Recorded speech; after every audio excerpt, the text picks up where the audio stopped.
Ayan guys, at maglilinis tayo ng ating mga gamit. Ayan, ito yung gamit ko, no? Pinakaunang gamit ko to, matagal na.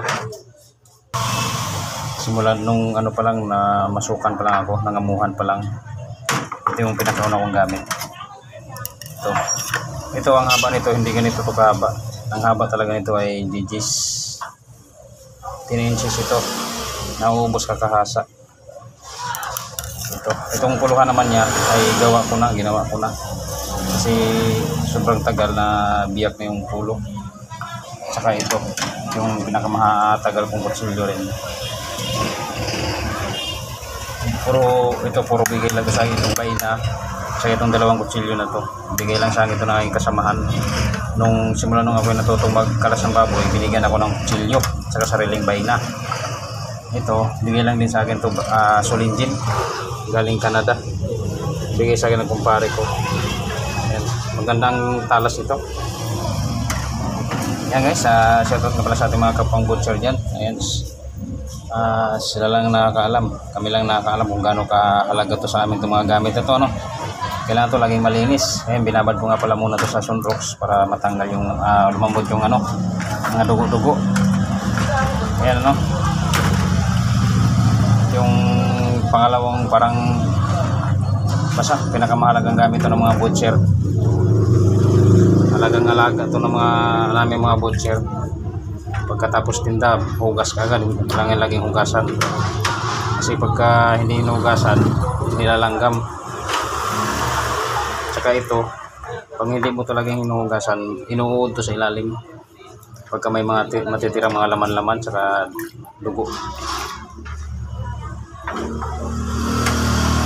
Ayan, ito bago pa lang to, hindi to mga ano pa lang to, mga simula nung nagbukod ako, nagsarili ako magbaboy, ito binigyan ako ng kutsilyo.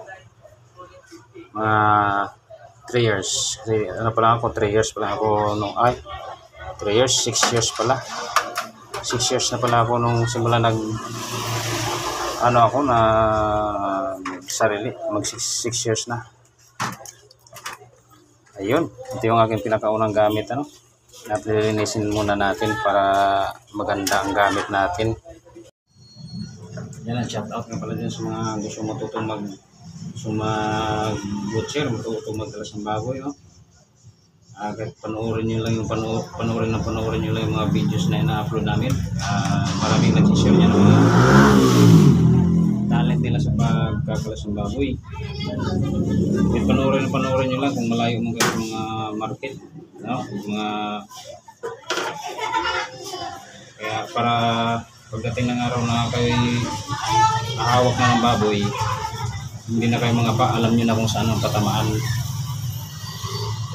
Sa videos lang, panoorin yung mga video na ina-upload ng mga nagsishare ng kanilang mga kaalaman sa pagkakalas. Matututo rin kayo niyan. Dahil ngayon maraming nag-upload ng mga mga talent nila sa pagkakalas ng baboy. Mga may balak dyan mag-abroad nga pala. Ayan. Para pagdating ng araw na kayo ahawak na ng baboy, personal lang kayo na magkakalas, ay alam nyo na kung saan ang patamaan, no? Yan, shoutout na pala sa ating mga butcher dyan sa ibang bansa. Yan, shoutout sa inyong lahat.